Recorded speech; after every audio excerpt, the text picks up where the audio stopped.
Why is it going to be hard for the Jaguars to absolutely take a bust at number one? It's because it doesn't happen very often. Because most of the times, the team picking first picks a quarterback. I'll talk to you all about that stuff here on Locked On Jaguars on a Monday. You are Locked On Jags, your daily Jacksonville Jaguars podcast. Part of the Locked On Podcast Network, your team every day.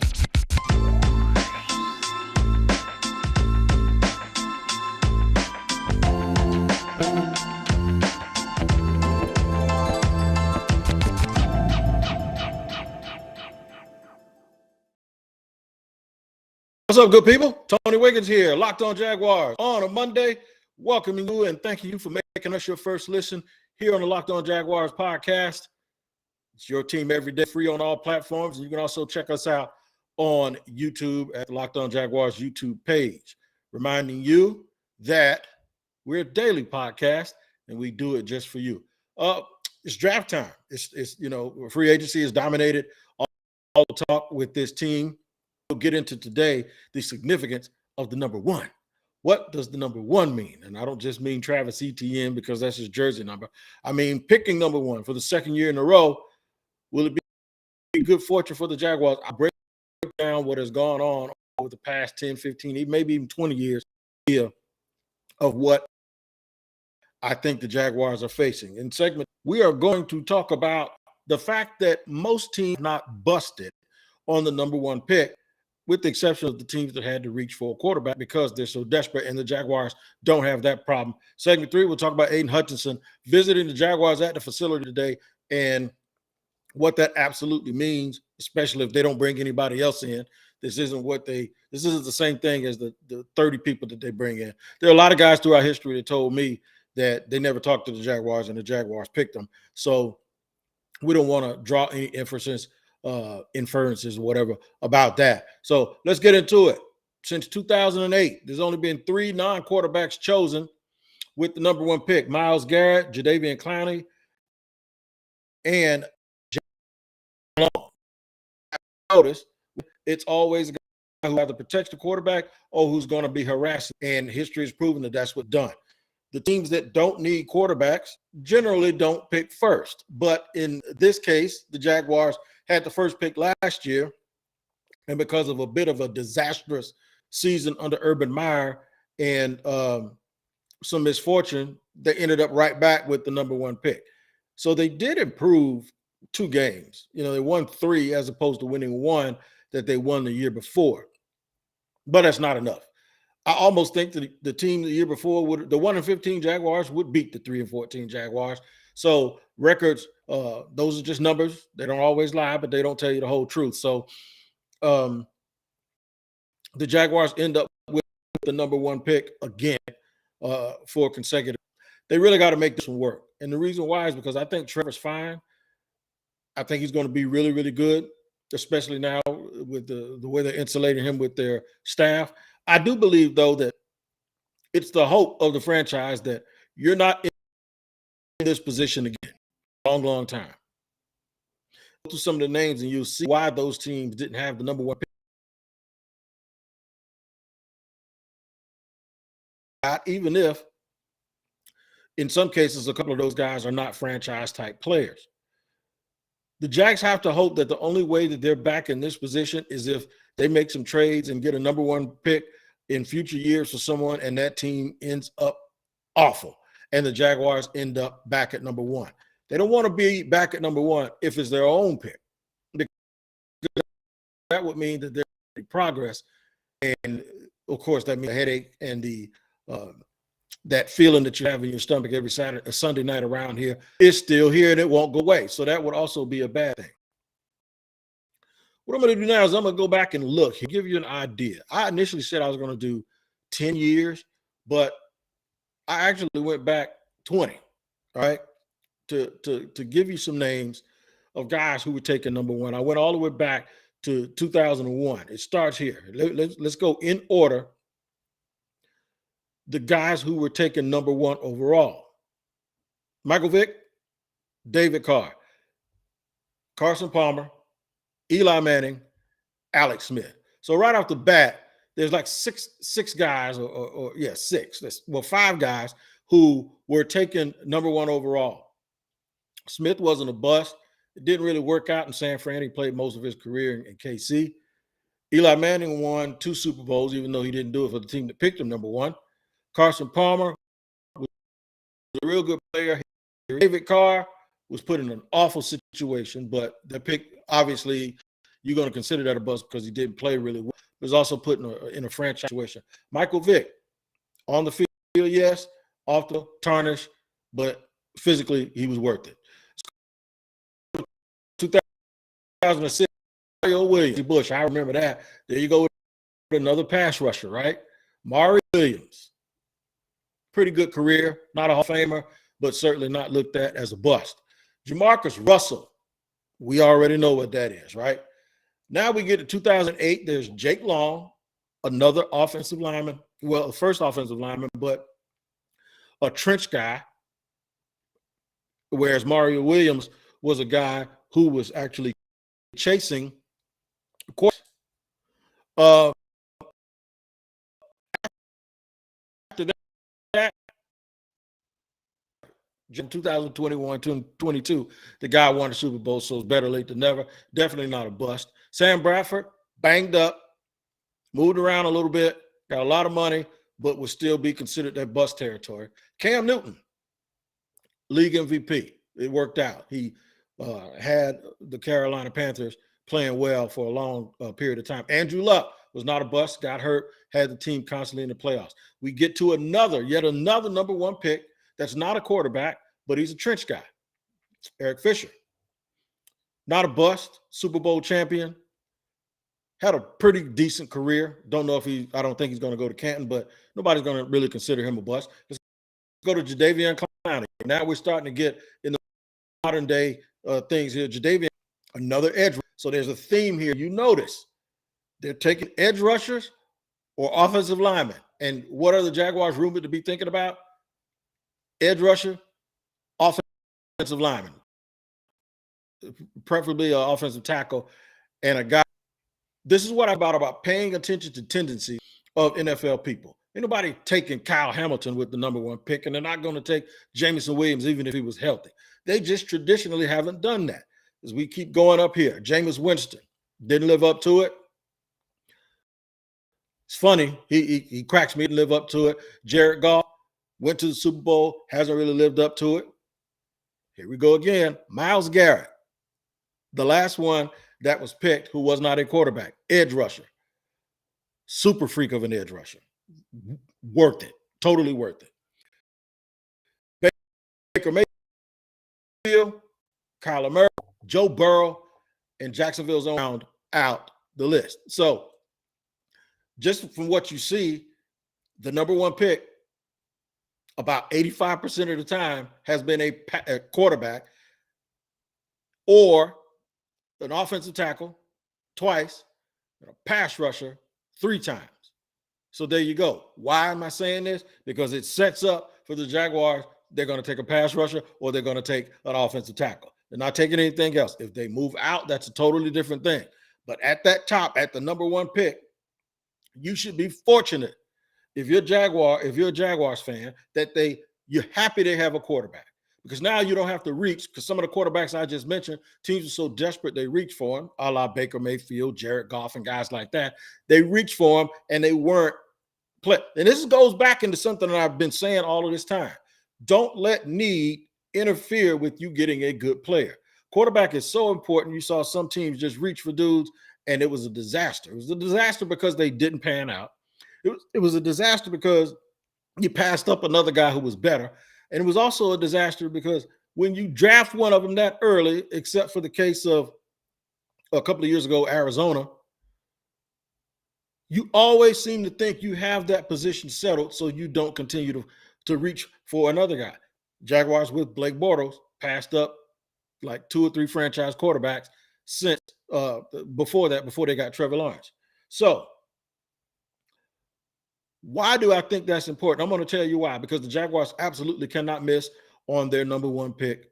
And we're not getting the I word where you get banged up, the injuries. That's the only way that this should not work out. And those things you can't ever tell. You don't know. You don't know, like Kijana Carter and guys like Courtney Brown. Those guys got hurt. So you never really know. But the one thing the Jaguars cannot do is just miss it based on talent. Does that mean I think they're going to take the guy who is most likely to not bust? I absolutely do. And I'm sort of starting to feel again like that guy is not an offensive lineman. I think that guy is the person that visited here today, Aiden Hutchinson. So we'll discuss all of that and more here on Locked On Jaguars on a Monday. Make sure you stay tuned and stay right here. Listen, man, I got something I got to tell you about. This company, which is Athletic Greens, they have a drink that is so powerful because it has like 70 high quality vitamins, minerals, whole food sourced up, superfoods, probiotics, and adaptogens to help you start your day.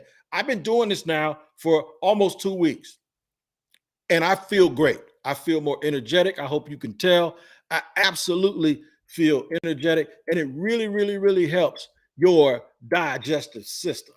Why do you personally consume it? I'll tell you why I personally consume it. Because I have some gut problems that I was in the hospital for, some digestive problems. Sometimes it's the energy, and I just need something that gets me going. So the AG1 is what I use. You just scoop it up, you mix it with water, and then you're good to go. You shake it, you drink it, it goes down smooth, it tastes pretty good, and you get all the vitamins and nutrients that you need every day. Now, to make it easy, Athletic Greens is going to give you a free 1-year supply of immune supporting vitamin D and 5 free travel packs with your first purchase. All you got to do is visit athleticgreens.com/NFL network. Again, that's athleticgreens.com/NFL network to take ownership over your health and pick up the ultimate daily nutritional insurance. Remember, it's AG1. Just scoop, water, shake, and you'll get all of these nutrients that you need every single day, and you'll be feeling better just like I am.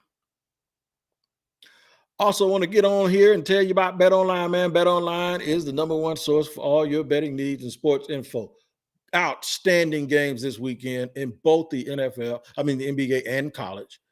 And I'm telling you, I was this close to having a little scratch put in my pocket, but Brooklyn could not beat Atlanta, so I didn't get it. But that doesn't mean you can't be smarter than me and get it right at betonline.net, because BetOnline is your continued all, including in sports, your favorite games. Find out all the latest things, including this week's match. A Tiger might be lurking, and he might make an announcement that he's going to play. That's going to spring up the action. So you need to head to the website today and use your mobile device to learn more about the trends and action at BetOnline. Why? Because BetOnline is where the game starts. And you guys start here with me every single day on Locked On Jaguars, and we absolutely appreciate you joining us here at Locked On Jaguars and making us your first listen of the day. It's your team every day, and we're free on all platforms. Look, the Jaguars absolutely cannot get a bust. The Jaguars absolutely cannot have anyone bust out whoever it is that they pick. They got to make this work. They got to make this work, because if it doesn't work and they're back here again next year, folks that already don't have a lot of confidence in this team is going to have even less confidence that they're ever going to get it right. Right now, the Jaguars, if you gave them a nickname as an organization, it can't get right, because it just seems like, I don't think in a 10-year span there's been another team in the NFL history, and I'm almost certain, that had this many picks in the top 5. The Jaguars always seem like they're picking in the top 5 or top 10, right? And it just has not seemed to work out for whatever reason. They just can't seem to get it together, right? So they don't have to reach and snatch a quarterback. They absolutely just don't have to do that. The Jaguars actually have a chance right now to get their guy, to get the best player that they can. I just gave you the history of it over the last 2 decades, if it's not a quarterback, it's an edge rusher or a left tackle. And not one of the edge rushers or the left tackles has been a bust. He's had a solid, good career. The only guys that have really been busts over the last 20 years have pretty much been the quarterbacks that teams reach for. So it's a blessing in disguise that the Jaguars, not even in disguise, it's a blessing in plain sight that the Jaguars do not need a quarterback. They already have one. So this should make it that much easier for them to just take their guy and not overthink it. Does the guy that they take have to end up having the best career? You'd hope he would, because that means that the Jaguars, in their minds, have gotten the guy who was most likely to have the best career when they had the first choice. But I don't know that in foresight they're going to be thinking that way. And the reason why is because what if they win? I'll give you the perfect example, and I'm going to use basketball as example. I'm going to give you as to why if the Jaguars win and the player ends up pretty decent, that nobody will remember. You always hear people talk about the fact that Portland in the NBA, not Portland, Seattle, in the NBA, screwed up in their history. That Portland did not take Kevin Durant about a little bit more than a decade ago, and they did not take Michael Jordan. Kevin Durant's arguably one of the 15 greatest ever. Is probably going to go before he retires. You always hear them bring that up, that Portland passed on them. Portland, Sam Bowie, and at number 2, and they took Kevin Durant. They did take Kevin Durant. They took Greg Oden, who both of those guys ended up getting hurt. So you always hear about that curse. But you know who you never hear about? You never hear about the Houston Rockets, who had the number 1 pick the year the greatest player ever was in the draft, was the player of the year in college, played on the Olympic team for Bobby Knight, and Bobby Knight says he called Portland and said, take him. And he called Houston and said, take him. They said, well, no, we don't need, we want a big guy. And he said, we'll take him and play him at center. Houston never gets criticized. They get an absolute pass. You know why? Because Akeem Olajuwon ended up one of the 12 best players in the world. At the very minimum, one of the 15 best players in the world. In my opinion, he's in the top dozen players who ever played in the NBA, and they won 2 championships. And he was a great player. Probably for a lot of his career, he was the second best player in the league behind Michael Jordan. And no one ever criticizes them for it. Can you imagine not being criticized whenever? That lends some support to my theory that if the Jags win and the player that they take helps them win and is a part of the culture change, no one will even remember if another guy is better than him, because there's no harm, no foul. He's an 8-9 sack. If they take Hutchinson and he gets 8 or 9 sacks and he has a Ryan Kerrigan career, and every single year Jacksonville's in the playoffs with a chance to probably win and go make a deep run and might even squeeze them out of Super Bowl in that 10-year period, nobody's going to care, because that means other things that they did worked. Nobody's going to care if Steve Hutchinson has a Michael Bennett type career. Very good player. But Michael Bennett, who played for the Seahawks, he ain't Myles Garrett. Well, Michael Bennett's a champion. People won't care.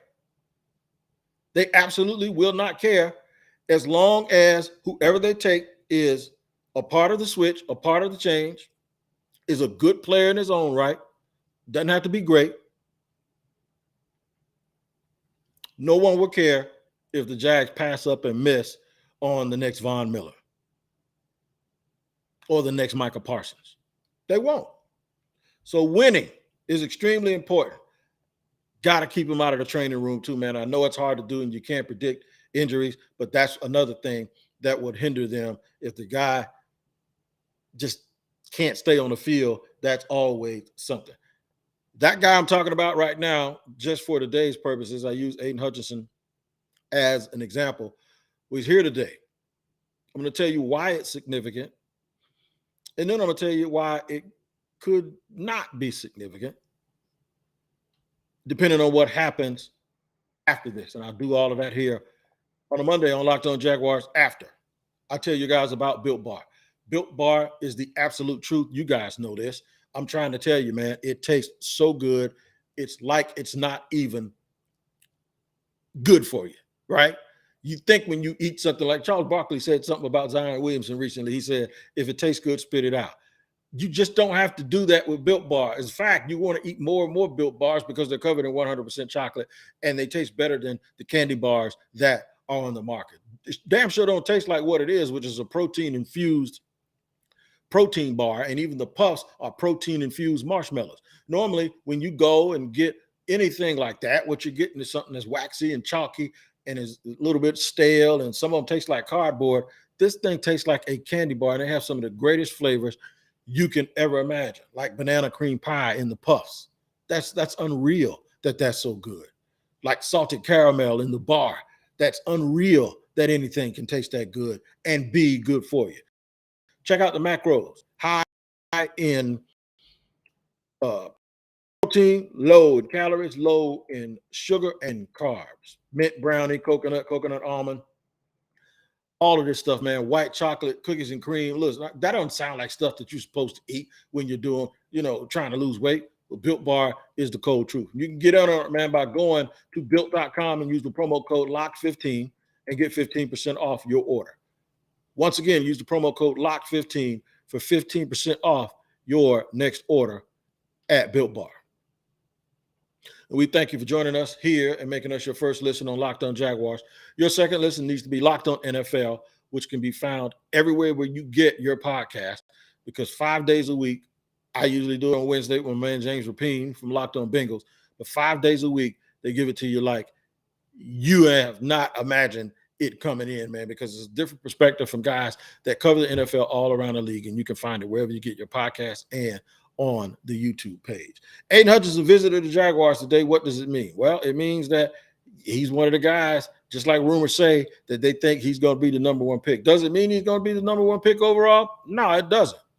Because sometimes teams can be judged by what they do and what they don't do. And sometimes Mo Williams, who played offensive line here, who's now, I believe he's still the team chaplain for the Jaguars, told me he never talked to him, never interviewed, and never visited, and he ended up a second-round pick.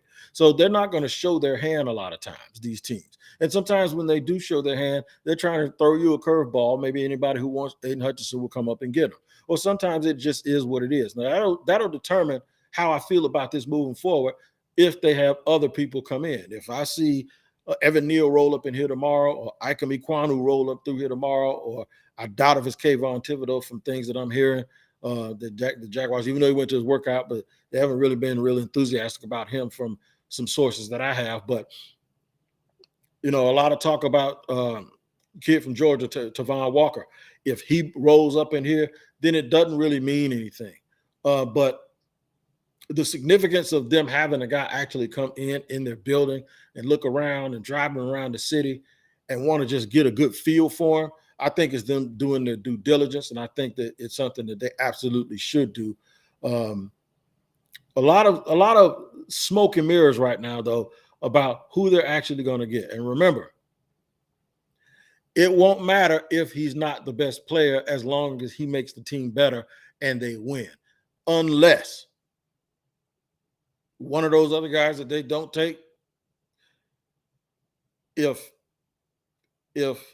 Evan Neal is Boselli or Jonathan Ogden, you'll always second guess it, especially if they never don't get that position battened down. You'll always second guess it just a little bit. And if you don't, I'll be one of those dudes that sit on here and I'll bring it up all the time. But yeah, you kind of hope that at the very least, whoever they pick stays healthy, and that they actually help change the culture of the team, and they actually start winning some games. Like, for instance, I'll give you a case in point. Buffalo took Ed Oliver a few years ago. Now, it wasn't number one, but it was in the top half of the first round. They took Ed Oliver, right? Buffalo's winning now. There were a couple of guys in that draft that were better, but it probably ended up being better players than Ed Oliver.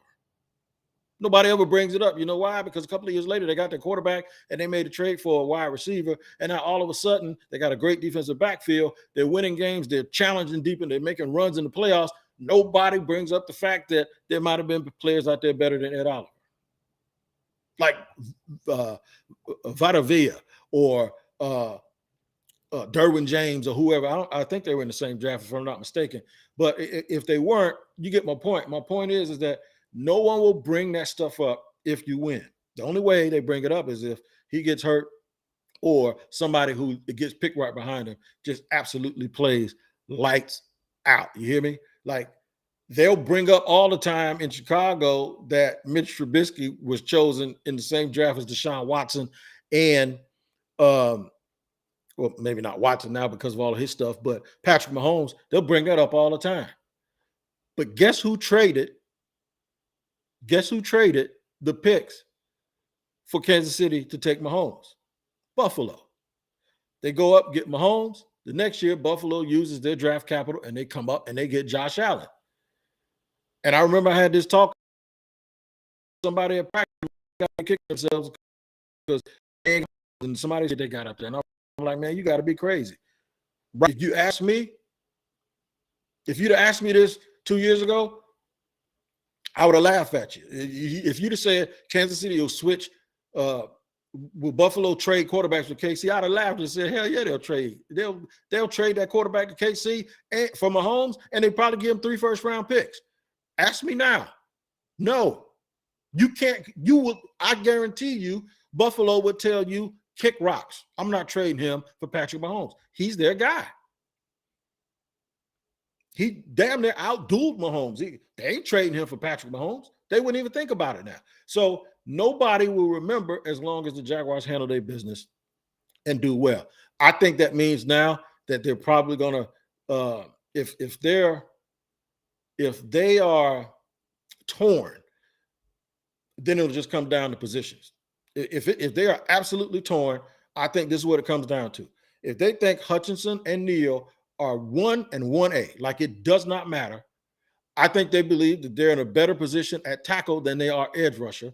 And I think they'll look at the situation and go, give us the guy that helps us the most now and fortifies a position of weakness. Now, something you got to watch out for now, and I don't know if this was done as a smokescreen or if it was just a due diligence because they got the cap space. They signed Arden Key, right? And then I heard they were around here taking a smell behind the ears and see what's going on with Kamoka Toure, who played with the Colts. And the Colts ain't re-signing him because they got Kwity Paye last year, and then the Colts also went out and got Yannick Ngakoue. So now you got Toure out here, who's a pretty good player in college. I remember looking at his tape, and he ended up being a pretty good player. I think he got hurt, but depending on what they do there, now you start to look at the numbers. You go, wait, they got Josh Allen, they got Toure, they got Key, they got Jordan Smith. They got 4 guys. Are they going to take another one? They got 4 guys already that they believe, and believe it or not, George Smith's gained some weight. I saw him recently. George Smith's like 265 now, man. He looks different. So we can't just forget about these guys that they have in development also. So we'll keep our eyes on that and keep listening and make sure we give you guys all the information. And we want to remind you to check out the Locked On NFL Draft podcast with Ryan Tracy and former NFL DB Eric Crocker. They'll give you information about all of this stuff. You don't have to look anywhere else. You can keep it in the family of the Locked On Podcast Network and get all of this stuff. And you can find them wherever you get your podcast and on YouTube. And make sure you like and subscribe. All right, man, we'll see you guys tomorrow. Remember, number 1, the importance of the number. Go back and look at it. All quarterbacks, they don't need a quarterback. Very low bust rate with guys who were not quarterbacks taken over the last 20 years. So I think it bodes well to say that the Jags will get a good player who can help this football team. I'll see you guys tomorrow here on Locked On Jaguars.